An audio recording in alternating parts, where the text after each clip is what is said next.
It's somewhat surprising that gay men earn less while lesbians earn more than their heterosexual counterparts, because when we think about prejudice and intolerance towards gay, lesbian, and bisexual people, we would think that it would manifest the same way into their earnings outcomes. The gay wage penalty is certainly consistent with some sort of a discrimination, but the lesbian wage premium is a bit more confusing.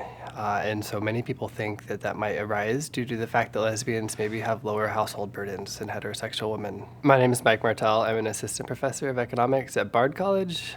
My research interests are primarily on the impact of identity on economic outcomes, and so I spend a lot of time researching why gay and lesbians have different labor market outcomes. So the specialization hypothesis dates back to some of Gary Becker's early work on the economics of the household, and it's this idea that women, either biologically or due to the gender wage gap in the market, are relatively better suited to work in the home, to specialize in household production than their male counterparts. And so that relates to the gay and lesbian wage differentials, because people have used this line of reasoning to argue that since lesbians don't have a husband, they're going to be less likely to specialize in the home than their heterosexual counterparts, and they'll have more time and more resources to dedicate to market engagement, which could therefore translate into an earnings advantage. And the reverse would hold for gay men. We don't find much support for the specialization hypothesis. So there's not very much work that's been done to empirically investigate it, but my recent work with my co-author Leanne Ronquilado, we've been looking at how gay and lesbians allocate their time in and out of the household. And contrary to the specialization hypothesis, we don't find that lesbians have lower household burdens than heterosexual women. The most stark differences are that gay men seem to earn nearly 20% less than heterosexual men, and simultaneously it looks like lesbians might earn between 10 and 20% more than heterosexual women. We do find that gay men may spend a little bit more time in household labor than their heterosexual counterparts, but this is largely driven by the incidence of parenthood. There's more research on the impact of parenthood on lesbians, and so we know a little bit more about the impact on lesbians than we do for gay men, but it's quite interesting.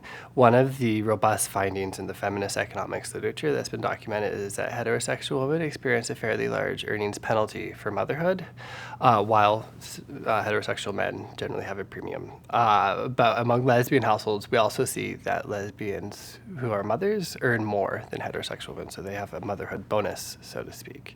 Part of the reason might be that in lesbian households, there's more cooperative childcare provisioning, and so both partners in a lesbian households contribute to childcare and the provisioning of household goods such as cooking and cleaning, such that the burden is more equitably distributed amongst both partners, whereas in different sex households, women tend to do a much higher burden of all of that work.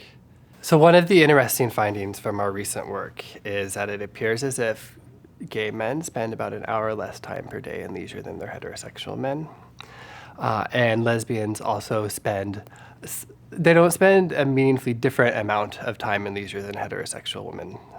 But the way that they allocate their time to leisure varies, and it is more responsive to like how much they earn than heterosexual women. The fact that gay men earn much less than heterosexual men is certainly consistent with discrimination. It's a bit more complicated because one of the things about this literature is when we think about gay men is that their minority characteristic, their identity as a gay man, is relatively invisible.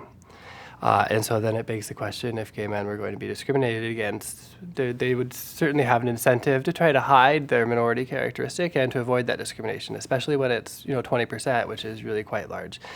And so one possible explanation is that maybe gay men sort out occupations or employers where they're more able to reveal their sexual orientation and not have to bear the costs of concealing and the cost of stigma, and that could come. The psychic benefit from being able to reveal their sexual orientation could be compensated with a lower wage.